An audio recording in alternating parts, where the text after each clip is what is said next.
कानपुर देहात से एक ऐसी दिल दहला देने वाली वारदात सामने आई जिसे सुनकर आपकी रूह कांप उठेगी।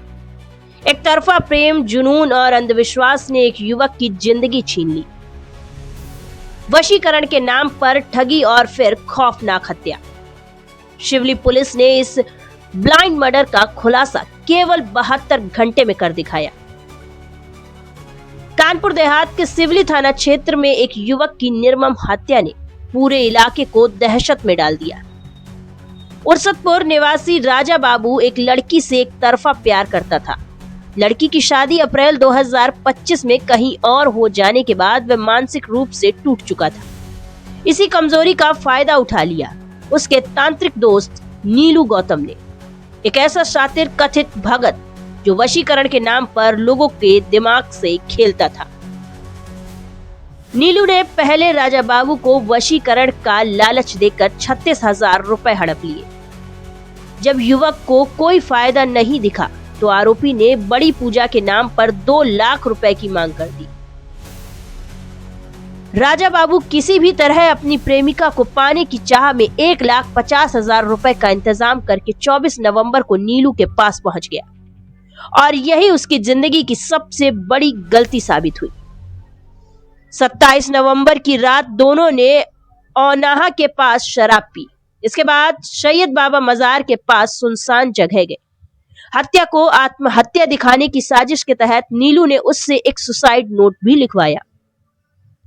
गुड़िया मेरी जिंदगी है, मैं अपनी जिंदगी दांव पर लगा रहा हूं। राजा बाबू को बेहोशी की हालत तक शराब पिलाई गई और फिर मौका पाकर नीलू ने चाकू से सीने पर ताबड़तोड़ वार कर उसकी हत्या कर दी। इसके बाद ब्लेड, सुसाइड नोट और खून सना कागज रखकर घटना को आत्महत्या जैसा दिखाने की कोशिश की गई। हत्या के बाद आरोपी नीलू मृतक का 1.5 लाख रुपए कैश, मोबाइल और बाइक लेकर फरार हो गया। हद तो तब हुई जब अगले ही दिन वह कानपुर पहुंचा और मृतक का पैसा लेकर 50,000 रुपए का जुआ खेलाया जो पूरा हार गया। मृतक के पिता संतराम की तहरीर पर शिवली पुलिस ने मुकदमा दर्ज किया। सर्विलांस की मदद और मुखबिर की सूचना पर पुलिस ने आरोपी नीलू उर्फ छोटे को गिरफ्तार कर लिया। गिरफ्तार किए गए आरोपी के पास से पुलिस ने आला कत्ल चाकू, मृतक की बाइक, लूटा हुआ मोबाइल, तांत्रिक क्रिया का सामान और 1 लाख रुपए नकद बरामद किए। पुलिस अधीक्षक श्रद्धा नरेंद्र पांडे ने इस सनसनीखेज खुलासे पर पुलिस टीम को 11,000 रुपए का इनाम देने की घोषणा की है। घटना की प्रेस कॉन्फ्रेंस कर कानपुर देहात पुलिस अधीक्षक श्रद्धा नरेंद्र पांडे ने क्या कुछ बताया, सुनिए। मैम, घटना खुलासा किया गया, क्या पूरा मामला है? देखिए, ये राजा बाबू पुत्र संत राम लगभग 26 वर्ष का एक युवक अरसदपुर शिवली का रहने वाला था। इसकी हत्या हो गई थी 24/11 को और बाद पीएम ये बात खुली कि ये इसका कॉज ऑफ डेथ, पहले हम लोग ये सोच रहे थे कि शायद सुसाइड हो, लेकिन बाद पीएम ये बात खुली कि ये मर्डर का केस है जिसमें कि Neelu son of Vinod Gautam age 25 द्वारा इसकी हत्या की गई। जिस घटना को खोलते हुए हमने आला कत्ल और सारी चीजें और अन्य जो भी चीजें हैं इसकी बरामद की। तो इसमें बात ये निकल के आई है कि राजा बाबू एक लड़की को पसंद करता था जिसकी अप्रैल महीने में शादी कहीं और हो गई और वो गांव से चली गई। तब इस राजा बाबू ने नीलू को कांटेक्ट किया था और नीलू तंत्र क्रिया करता है, उसको 36,000 रुपए देके कुछ क्रियाएं करी थी। जिसके बाद नवंबर में वो लड़की अपने मायके आ गई, उसकी बात कुछ अपने हस्बैंड के साथ लड़ाई हो गई। तो इसने ये मान लिया कि जरूर उस तंत्र क्रिया के रिजल्ट से ये आई है, तो क्यों ना मैं और अच्छी तंत्र क्रिया करा लूं जिससे कि यहीं रह जाए, उससे अलग हो जाए और मुझसे शादी कर ले।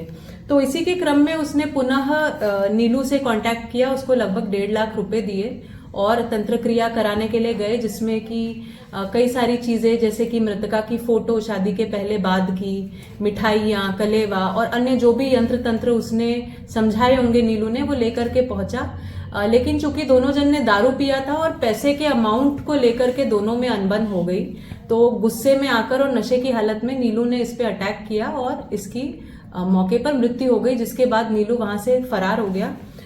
कल हम लोगों ने 29 को नीलू को अरेस्ट कर लिया और उसकी निशानदेही पे सारे जो भी आइटम्स उसने डिस्पोज किए थे, जिसमें कि आला कत्ल प्लस कुछ पेपर्स जो उसने जलाए थे, मृतक का मोबाइल, इन सब चीजों को हमने कल रिकवर करके इसको हिरासत में ले लिया। मैम किस पॉइंट से ये क्लू मिला और किस तरीके से खुलासा हुआ? 2 चीजों से क्लू मिला। एक तो पीएम में जो कॉज ऑफ डेथ जिस तरह से आया वो सुसाइड नहीं लग रहा था, और उसके बाद फैमिली मेंबर्स ने, जो मृतक के फैमिली मेंबर्स है, उसने ये बताया कि इसने फोन करके नीलू ने ही इसको बुलाया था। जब हमने छानबीन की तो दोनों ओन्हा चौकी क्षेत्र में शराब के ठेके से एक साथ दारू खरीदते हुए भी नजर आ रहे हैं, और उसके बाद जब इन सब चीजों को जोड़ा गया और उससे पूछताछ की गई तो उसने सब चीजों को कबूल किया, और साथ में जो हत्या करने के लिए जो प्रयुक्त आला कत्ल था उसकी बरामदगी भी करी, जिससे कि ये चीज स्पष्ट हो गई कि इसने मर्डर किया है। इश्क की आड़ में अंधविश्वास का ऐसा खेल जिसने एक युवक की जिंदगी ले ली, लेकिन तेज तर्रार कार्यवाही करते हुए शिवली पुलिस ने हत्यारे को सलाखों के पीछे भेज दिया है और पुलिस मामले की गहराई से जांच जारी रखे हुए है। कानपुर देहात से रमाकांत गुप्ता की खास रिपोर्ट।